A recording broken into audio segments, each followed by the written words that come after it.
Oggi è venerdì 5 marzo 2021. Nessun giorno è un giorno qualunque. Ciascun giorno rappresenta qualcosa di speciale per qualcuno.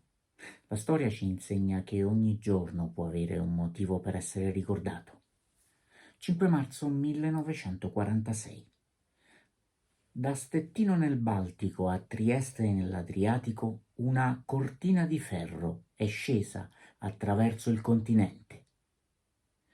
Sono le parole dell'ex primo ministro che aveva guidato il Regno Unito durante la guerra contro il nazifascismo, Winston Churchill, dal luglio precedente a capo dell'opposizione dopo aver perso le elezioni, in un discorso al Westminster College di Fulton, nel Missouri.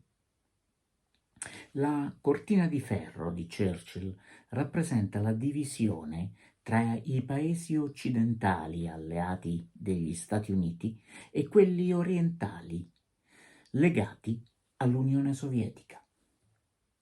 Quel discorso segna l'inizio della Guerra Fredda, una tensione che non sfocia mai in uno scontro armato, perché entrambe le più grandi nazioni mondiali sono consapevoli che in caso di guerra reale l'uso delle armi nucleari che ognuna possiede porterebbe solo alla distruzione totale, senza alcun vincitore.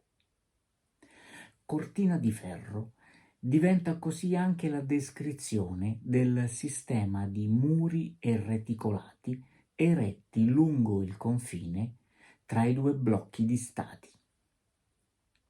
Il discorso sulla cortina di ferro rappresenta uno dei più brillanti successi della carriera di Churchill, ben lungi dal volgere al termine nonostante la bruciante sconfitta elettorale dell'anno precedente. L'ex premier, infatti, lo rende noto in un'anteprima riservata al presidente degli Stati Uniti, Harry Truman, ricevendone così un'implicita approvazione, che sarà poi alla base della cosiddetta dottrina Truman, ovvero il contrasto ovunque nel mondo e con qualunque mezzo ad ogni tentativo di espansionismo sovietico. Churchill, così, assicura al Regno Unito, accanto agli USA, un ruolo di primo piano sullo scenario politico mondiale, che ogni possibile intesa fra le due superpotenze avrebbe invece reso irrilevante. Ottiene l'obiettivo, quindi, di rovesciare l'atteggiamento di apertura che aveva caratterizzato prima di Truman l'azione del suo predecessore, Franklin Delano Roosevelt. Dopo l'avvio della dissoluzione dell'Unione Sovietica nel 1989, cadono muri e recinti materialmente eretti fra i due blocchi.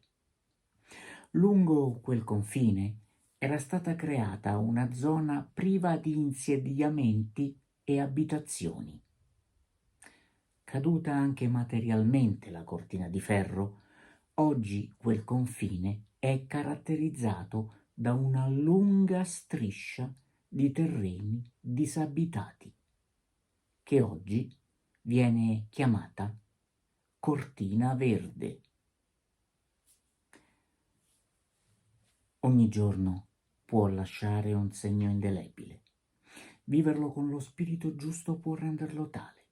Secondo uno studio della Iowa State University, 12 minuti al giorno per esprimere gentilezza verso gli altri e insegnare buoni gesti e belle regole ai bambini sollevano il morale e rendono più felici. Rivolgere un pensiero a chi abbiamo nel cuore o a chi compie gli anni, inviandogli questo minuto di racconto, può essere un'occasione per cominciare bene i nostri 12 minuti di oggi. Buona giornata.